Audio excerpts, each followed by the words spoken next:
We've got the exclusive on Zack Martin for this week. We've got an exclusive visit with Snacks Harrison. And we've got some good news on Ezekiel Elliott. Mike Fisher reporting from Frisco, where the Cowboys will get back on the field on Wednesday at the Star in Frisco and get ready to go to New York and take on the Giants. This is about as healthy as the Cowboys have been in a while, really. But that list of guys that will not participate, most likely, now does include Zack Martin. We had Jerry Jones, the Cowboys owner, on with us on 105.3 The Fan on Tuesday morning, and I posed to him the question, how much does Zack Martin want to come back now? Because I know he does. How much is he willing to play on one leg? Because I know he is. And Jerry said, dubious. He said, unlikely.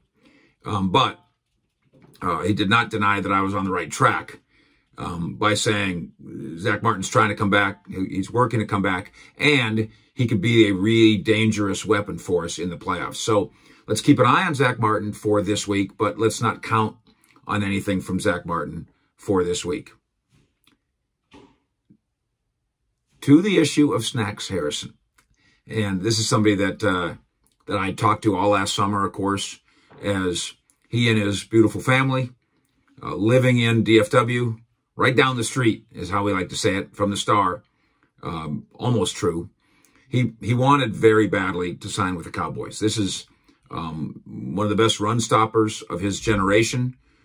You know him, of course, from the Giants and then with the Lions. And then he sat around and waited this year. And maybe teams sat around and waited. The Cowboys showed cursory interest, is what I reported at the time. Meanwhile, Snacks is going, Fish, tell him to call me. I can help. The Cowboys instead signed Gerald McCoy, although that's a different position. He's a three technique. Then they signed Dontari Poe, and that looked good on paper. Then they let Dontari Poe start for how many weeks was that? 6? And it never looked good on the field, ever. Dontari Poe was getting turned sideways and getting pushed around. It was not pleasing to the football eye. And they still didn't sign Snacks. Now, here's what you have to know about him. When we were writing 6 months ago, I was writing that he was the father of 6. And off the top of my head, I believe his kids, him and Alexis, his kids are 12, 10, 6, twins. No, I don't know. 12, 10, 6, 3, I don't know. 2 twins that are like a year and a half old. And now okay, so that was 6. Now he's got 7 kids, including a 5-month-old. That's why he was turning down some teams. It just, logistically, it's got to be just right. Because he's a family guy. He's also, by the way, an almost famously generous person with his work with charity. He's a good guy award kind of guy, which we'll get to in a minute with the Cowboys. Habitat of Humanity and United Way and kids camps and backpacks to the schools, and Mr. and Mrs. Harrison do it all in that regard, and then have 7 of their own. So he finally says, let's do Seattle, and off he goes to Seattle. And as I'm understanding it, to Seattle goes the family. Snacks, Alexis, Little Snacks, and all the little Snacks. And it didn't work out there. He got on the field a little bit. Just didn't work out for whatever reason. Maybe he didn't play well. Maybe he didn't practice well. He's a big man. What he told me in the summer that he was in the process of losing like 20 pounds. I don't know if that happened. And when you see pictures of Snacks in Seattle, he still looks like a big man. 6'5", 350 is what he's listed at. So he gets with Pete Carroll up there a couple days ago, and they arranged for his release. Hey, and they love him, but it didn't work. Just whatever.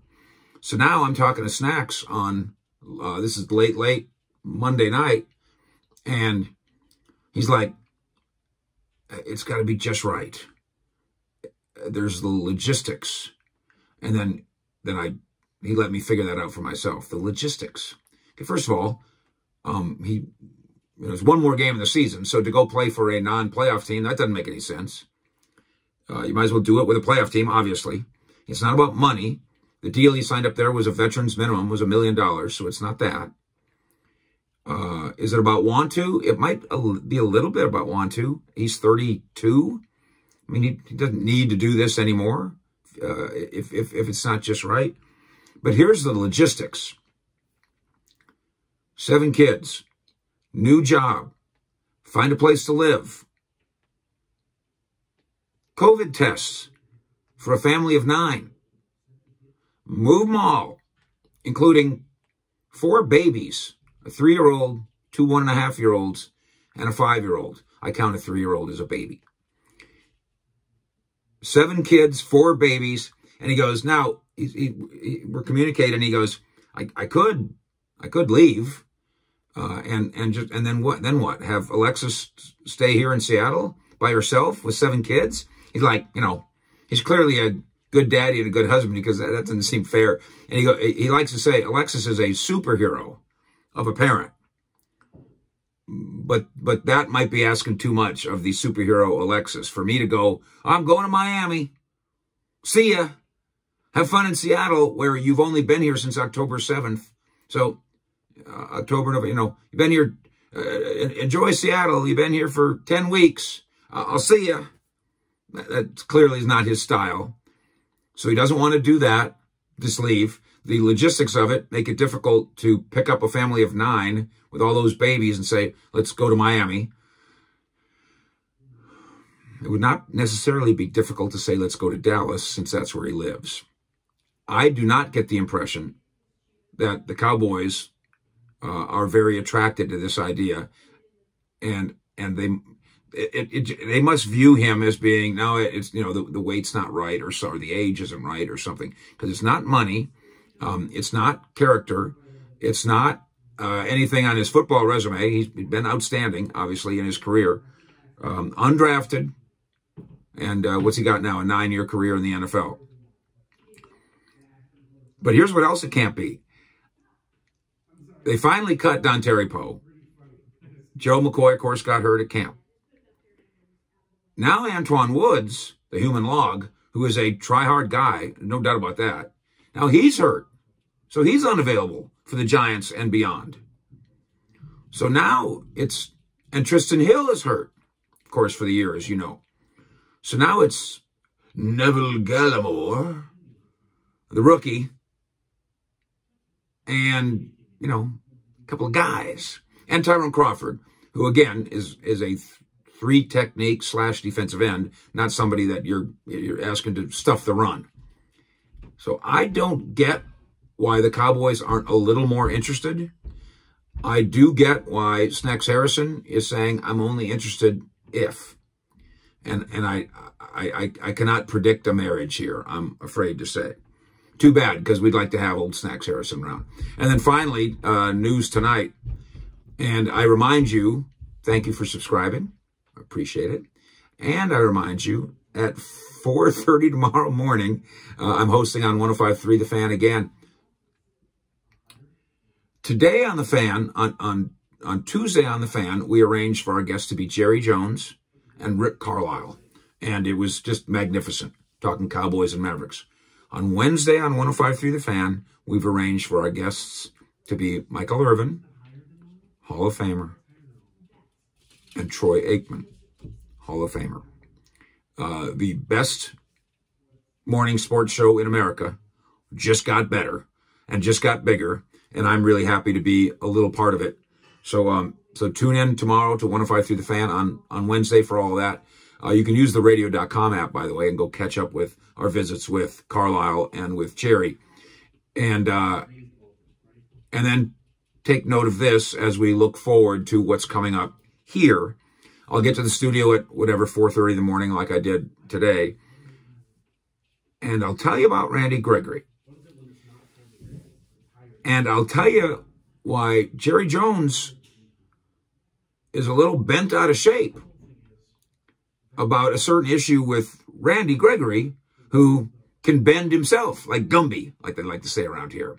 So that's coming up Wednesday morning. between 4:30 and 5 a.m. And I appreciate you tuning in. Looks like my 4:30 a.m. visit with you on Tuesday morning, it might have like 10,000 of you hanging out with us, which is really flattering. Thank you for subscribing and hanging out with us as you do. Please spread the word.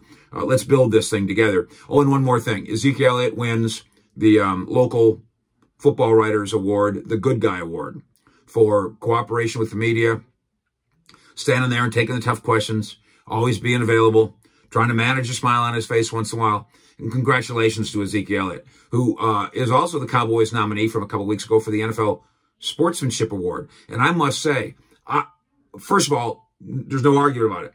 Zeke Elliott's maturation is a real thing. You know, and that happens. You know, you were once 20, now you're 25. That's kind of how it works, isn't it? You grow up a little bit. Remind me to tell you, I'll try to tell you a story tomorrow about dinner with Zeke Elliott at a charity event and how amazed I was at the direction he's going. And now the Good Guy Award to go along with the Sportsmanship Award. Congratulations to Zeke Elliott. There is maturity there. There's a good foundation there. And there's reason to think that Zeke Elliott should be kept around here. Quit saying he's a $90 million running back. Start saying he's a $10 million a year running back, and then factor everything in. And you might see how it's more advantageous to continue to rely on the qualities of Zeke Elliott. We'll do it again on Wednesday morning with the Randy Gregory Scoop with the fish. Out.